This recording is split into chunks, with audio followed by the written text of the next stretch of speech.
Good evening, fellow searchers, and I have said for a while that I'm going to do a video on research. So keep in mind that some of this research does cause you to pay.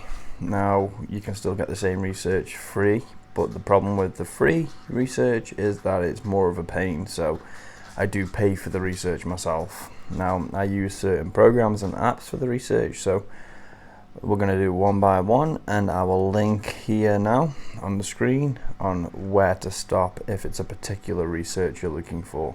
Now, here we go.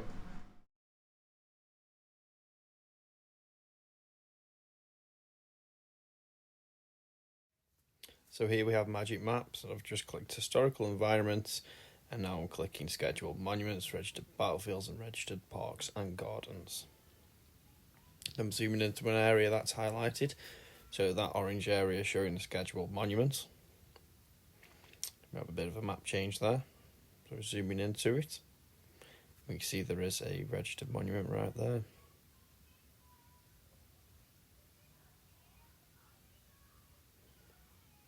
And what I'm trying to do is to zoom out bit by bit. As we zoom out on this, you should be able to make out that it will change map and it actually goes to an older map.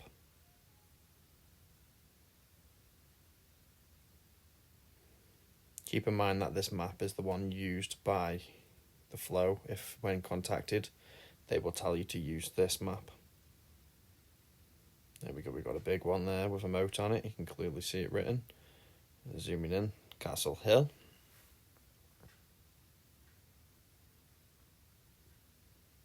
Looking around for other ones. There we go, lots and lots of different squares. You can see the flowers, meaning the registered parks and gardens, which is also what that outline is around it. We have a tumulus there, so an ancient burial mound. Normally these registered monuments mean that they've already been excavated by an archaeologist, but they needed more research at a further date, so they are now scheduled monuments and registered. Now let's see if we can find any other. There we go, another one with a moat. Two moats on that one, and public footpath. So that one I'd be looking at, and it's a manor. If you can ever get anywhere, where's the manor? Manors were normally quite an exciting place of history because they used to hold the fairs there, and sometimes the markets there. So normally riddled with stuff. Again, trying to zoom out to get the map change. Little bit by little bit. There we go, there's the map change. You can see the biggest name being Wur.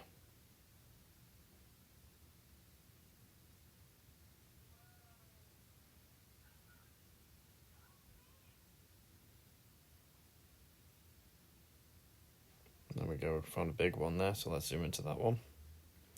That's a massive one, and that's showing you that it's a registered battlefield as well.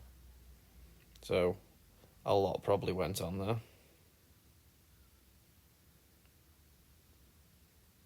There we go, there's the change. So, onto side-by-side maps. So side-by-side maps, I'm going to allow it to know my location. I didn't for you guys, but there we go. And then you can zoom into different places you want. You can use the slide bar on the top left, which I'm using now, which can zoom you in or out to your particular location you want to search. And Bradwell, an area where I grew up, and it can check all the different areas around there, so we can see.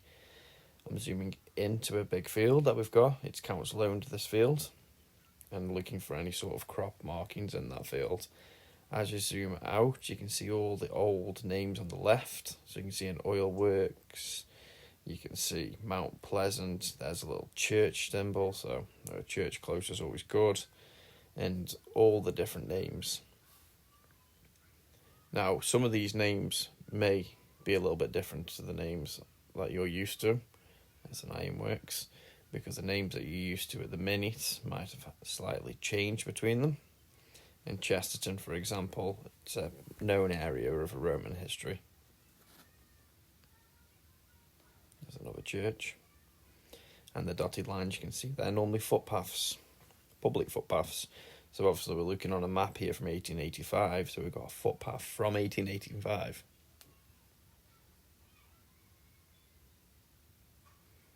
Now we're zooming into a very particular piece of land at the minute, because that piece of land is known, or thinks it's known, to be part of a Roman fort. I have asked the council, and it's a straight up no, but you can ask the council yourselves on any sort of land that's publicly owned by them, but you'll more than likely get a no. So I just click the drop down bar at the top and I change it to a different map, because now I can see different lines in the field. So it would be a good way to use to check for crop marking, especially if a Lidar doesn't cover that area. There we go, there's the particular piece I was on about.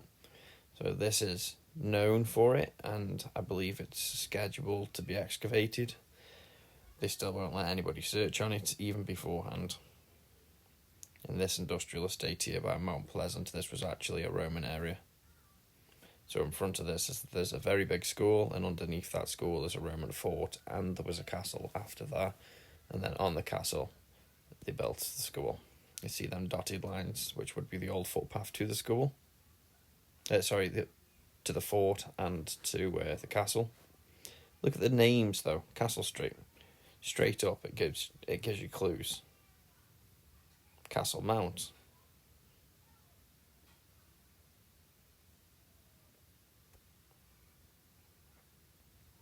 For any of you history lovers, that area was, I believe, one of the stops before they got to Chester, so Chesterton and Chester. So now let's have a look at Lidar on it. So just click the top arrow and scroll down and selected Lidar DTM 2 meters. So this is showing us what's potentially under the ground. Doesn't necessarily show you treasure under the ground, but it will show you all the differences of where the soil's been disturbed, or points are lower, or even old hedge boundaries or anything of sort.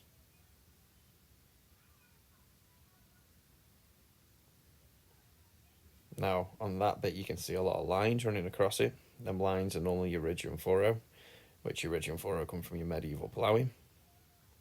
So it shows activity in the area. On the left hand side you have these little arrows that go around. That normally means it's a moat.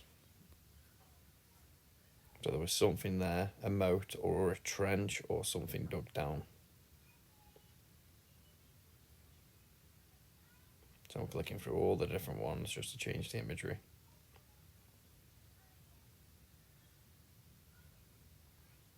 See lots and lots of trees there. Now this isn't my favourite Lidar, but it's a Lidar with ease, should we say. So you can use this with the old map up next to it and still able to change between them. There you go, there's some more ridge and furrow. That's where the Roman area was.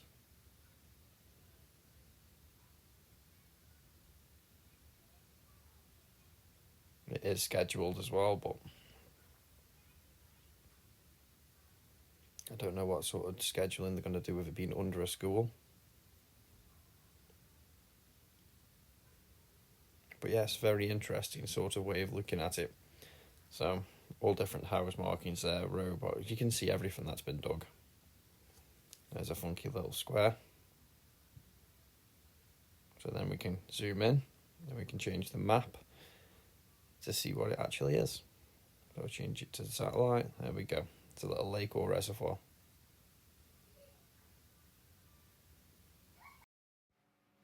So we're going for Arch UK. This is my favourite. I'm typing in loggerheads. It will cut off in a minute because of my password. And then I'm going to select the name and loggerheads Staffordshire. Now the first thing I'm going to go for is historical archaeological sites. There we go, so it gives you multiple different sites and multiple different things. Even colour-coded for your ease. So we're going to click on the first one, Roman site and Roman building. It tells me exactly where it is, exactly which field. Now we're going back to the normal map and we're zooming in. As it said, use 2 fingers. So you can see all the archaeological sites in the area. So we're going to click on one of the markers. Medieval Audley Cross. Click on the next marker.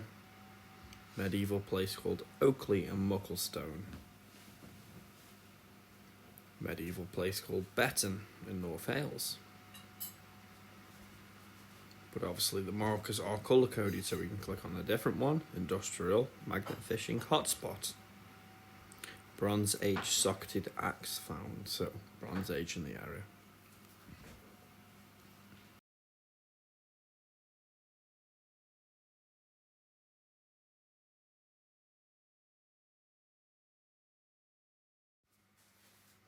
Now we're going to head to Archie's Lidar feature. So Archie has a very advanced Lidar feature. So for example, you can see the slider at the top already.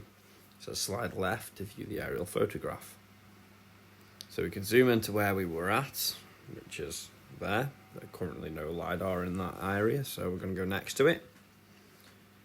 And you can see absolutely everything under the floor. All anomalies. Now, most of these lines that go across are ridge and furrow.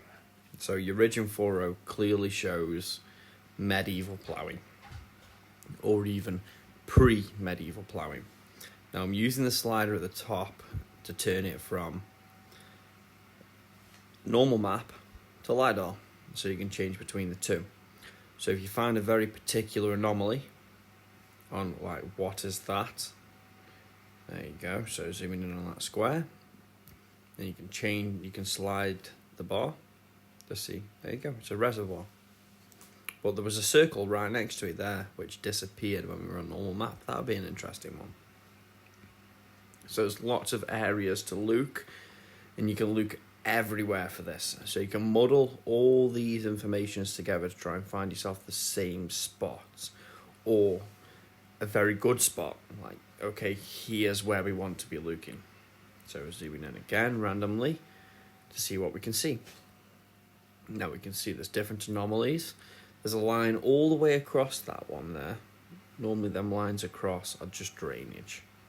You can go back to the magic maps to check to see what drainage there is. There we go, we've got a very, very heavy ridge and furrow there. That's that heavy. That probably still has ridge and furrow on it to this day. Or some respect of it. There you go, loads of different anomalies to look for. And just keep looking around, see what you can find. So, heading to the genealogies to look at Tithe maps. So I clicked Map Explorer and scroll down to click View Maps. Now we're going to type in Loggerheads, because that's where we were originally looking at. And then Newcastle under Lyme, and it zooms in for you. Going to change it to Bing Hybrid, and then going to select Tithe Maps. There we go, so we can see the area. Let's zoom into Mucklestone. So we're going to pick somewhere in Mucklestone. You can see the green markers are where the Tithe is. So different maps for the different areas. Got multiple churches there and a lot of field names. Now we can scroll on the bar to check where they are. And then underneath you can change it to hybrid, so you can see which field you're actually on yourself. So if you have multiple fields, you can check multiple fields, different names.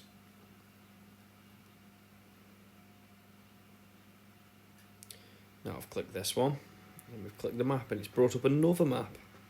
So this is the actual Tithe map itself, which gives you the numbers. So I don't know exactly where Mucklestone was, or the exact one we're looking at this time. So I'm going to scroll the bar away and zoom back into a random one. There we go, Pipegate. So you can see Pipegate Manor giving me a clue. There we go, you can see a public footpath running through that one as well. And now we're going to enable the numbers themselves. So there we have 9, 3, 7. So we're going to click the marker, select it, view transcript, and then click on the left hand side. So now we can zoom into the old transcript and look for the exact number and see what the actual field name itself is. Keep in mind these field names can date back to Roman times. So we've got big, new, piece. So honestly, probably not worth looking at. The footpath's interesting, but the rest of it pretty new. But some of these field names give very interesting clues to what could be going on that field. For example, most things that are black are normally Roman. Look up about Roman soil, that will tell you why. And you have lots of different names that mean lots of different things. So zooming into another random one. Go 1078 there, view transcript. Click the same image, zoom back in, and looking for 1078. Gone way past it. Lots of interesting field names there again. House, garden, dwelling. That's what you want. That dwelling could go back thousands of years. So guys, that's how I normally research. I look at multiple different things on the same field to try and give me more hints of what's going on in that area. Now, to find a permission initially, I would probably look for somewhere with actual historical importance. Yes, we wouldn't be picking that exact place, but I'd be looking for something close to. Then I'd be looking for the Ridge and Furrow, then I'd be looking for the Tithe maps, and I'd be looking for anything in particular. Now, a lot of these maps show other things, so they show Roman roads, they show forts, castles, so on. Just be careful of where you're hunting, guys, and don't go and pick it anywhere silly. And make sure you ask permission. So guys, if you found this video helpful and you like it, please like and subscribe, and don't forget to comment below, and hopefully see you in the field next week.